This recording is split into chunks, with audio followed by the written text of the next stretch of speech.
Good afternoon, everyone. Myself Athar Misra, student of BCom first year, and my today's topic is difference between oral and written communication.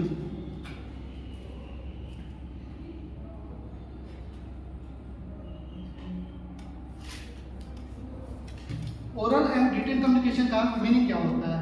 Oral and written communication का meaning express our thoughts और listening other thoughts in communication. जब भी हम अपने thoughts को, अपने विचारों को दूसरे के सामने बहुत ही सामान्य रूप से, बहुत ही इजी रूप से रख सकते हैं, या फिर दूसरे के थॉट्स को, दूसरे के विचारों को हम सुन सकते हैं, उसे हम उसकी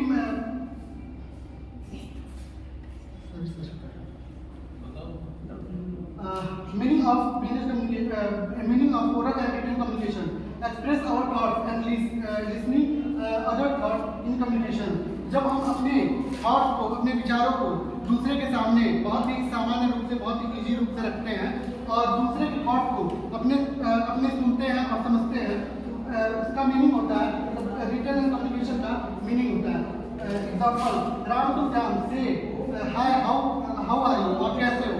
and Shyam to Ram, I am good, what about you. मतलब राम श्याम से कहता है कि आप कैसे हो, मतलब और उनका रिप्लाई आता है श्याम टू राम, श्याम राम से कहता है कि मैं ठीक हूँ, आप कैसे हो। In other and similar word we can say to communicate with other. जब हम उसी सरल भाषा में आपको कम्युनिकेट करते हैं तो वो और अच्छे से आपको मतलब समझ में आता है।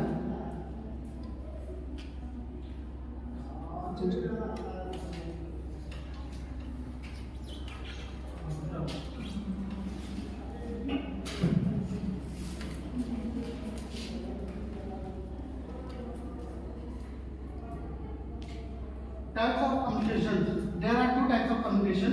पहला ओरल होता है, दूसरा रिटन होता है। When we communicate someone orally, जैसे हम किसी से भी, अपने किसी भी टीचर से या किसी से भी ओरली, जैसे कोई भी क्वेश्चन करते हैं तो उसे ओरल के तौर पे अपने मुंह से बोल के उनसे हम पूछ सकते हैं क्वेश्चन, या फिर मतलब एक्सप्लेन कर सकते हैं।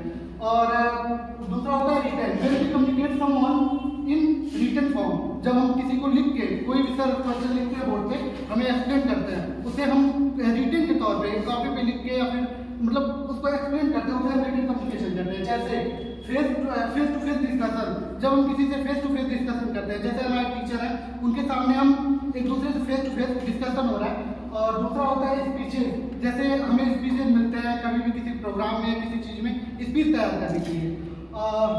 थर्ड मीटिंग, जब पूरे सभा की मीटिंग होती है या फिर पूरे ग्रुप की मीटिंग होती है, उसे हम कह सकते हैं। और दूसरा होता है ट्रेनिंग, जब हम किसी को ट्रेन करते हैं, किसी को ट्रेनिंग देते हैं, उसके वो हो सकता है टेलीफोनिक, जैसे हम किसी से फोन पे बात करते हैं, वो भी एक तरह से रिटन ओरल कम्युनिकेशन है।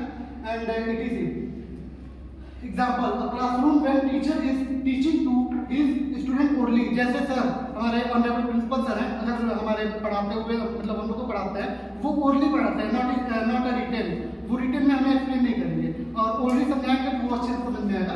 And when we written, when we communicate someone in written, जैसे सर हमारे हैं, जैसे क्लास टीचर है हमारे, तो वो बोर्ड पे हमें लिख के कोई भी चीज़ एक्सप्लेन करती है, उसे हम रिटन कम्युनिकेशन करते हैं। जैसे letter, notice, circular,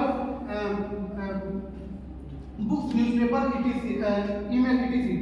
Explain example: when a teacher writes something on board and the student note it down in their notebook। जैसे कोई भी चीज़, जैसे हमारे टीचर है, वो हमें कोई भी चीज़ बोर्ड पे लिख के बोलते हैं आप नोट करो, और उस बेसिस पे आप उनको दिखाते हो या फिर एक्सप्लेन करते हो, वो रिटन कम्युनिकेशन हो जाएगा। एक्सपेंसिव, दोनों में एक्सपेंसिव, कौन सा एक्सपेंसिव होता है, कौन अनएक्सपेंसिव होता है? पहला होता है it is not expensive. Oral में कोई भी एक्सपेंसिव नहीं होता है, क्योंकि ओरल में हम ऑलरेडी किसी को समझाते हैं, वो उसमें हमारे मुंह से बोल के जो भी चीजें होती हैं, हम मुंह से बोल के एक्सप्लेन करते हैं, ना कि मेरा पेन, पेपर या फिर कोई भी, ना मनी ना टाइम, कुछ नहीं लगने वाला है। और इसमें होता है we use mainly our voice and facial expression to on their means और नीड। जैसे हम सर से फेशियल एक्सप्रेशन या फिर मुंह से बोल के उसे एक्सप्लेन करते हैं। और दूसरा होता है written communication. Written communication it is expensive, ये एक्सपेंसिव होता है क्योंकि उसमें पेन, पेपर, इंक सब कुछ खर्च होता है, टाइम भी लगता है, उसमें टाइम भी ज़्यादा बोलता है। जैसे we use paper, pen, point out, chart और पेपर। जब हम जैसे उसमें जो भी हम लोग का सामान यूज होता है वो एक्सपेंसिव होता है, वो बिना मतलब बिना पैसे के उसे हम नहीं कुछ वो कर सकते हैं, बिना उसके हम एक्सप्लेन नहीं कर सकते हैं। दूसरा होता है टाइम। अब ओरल एंड रिटन कम्युनिकेशन में टाइम की क्या बात होती है? It almost take on time. ये टाइम मतलब इसमें ज़्यादा टाइम नहीं लेता है। It almost take on time, इसमें टाइम ज़्यादा नहीं लगता है सर। ये थोड़ा इसमें टाइम ज़्यादा नहीं लगता है क्योंकि हम बोल के कम्युनिकेट करते हैं। अब बोल के कम्युनिकेट करने में हम जल्दी से जल्दी आपको एक्सप्लेन कर सकते हैं, उसमें ज़्यादा टाइम नहीं लगने वाला। और इसमें होता है इसमें होता है इट टेक कंटेंट टाइम। ये बहुत टाइम लेता है उसका।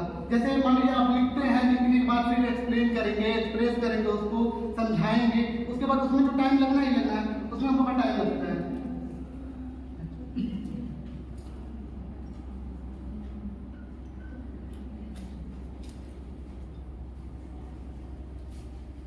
इसका इफेक्ट क्या होता है?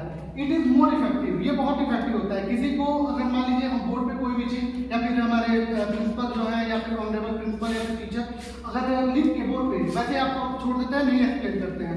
अगर एक्सप्लेन नहीं करेंगे तो फिर आपको समझ में नहीं आएगी वो चीज। अगर वही चीज ऑलरेडी आपको एक्सप्लेन कर देते हैं वो और अच्छे से आपको एक्सप्लेन करके समझाते हैं, वो आपको परफेक्टली समझ में आएगा।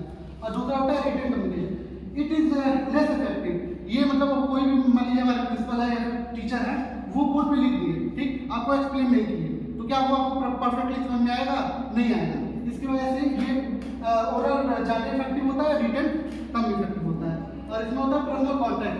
ओरल इसमें पर्सनल कॉन्टैक्ट ज़्यादा है। जैसे कोई भी चीज़ हम मतलब खुल के आपको एक्सप्लेन कर दे रहा है, खुल के बोल दे रहा है, तो इसमें अपना पर्सनल जो कॉन्टैक्ट है वो भी हम अपने मुँह से मतलब कर देंगे। और दूसरा होता है written. It does not require personal contact. ये पर्सनल कॉन्टैक्ट आपका नहीं मतलब यूज होगा इसमें। फीडबैक। इसका फीडबैक क्या होता है? ओरल में फीडबैक रिसीव इमीडिएटली। जैसे कोई भी टीचर या कोई भी चीज हमें तुरंत बोलते हैं, मैं उसका फीडबैक तुरंत देता हूँ, मुंह से देता हूँ, तुरंत दे देता हूँ। तो अगर उसको रिटर्न में करते हैं वो टाइम लेता है आपका। कोई भी चीज़ अगर एक्सप्लेन करते हैं या फिर लिख के एक्सप्लेन करते हैं तो उसमें टाइम लगेगा आपका। Thank you.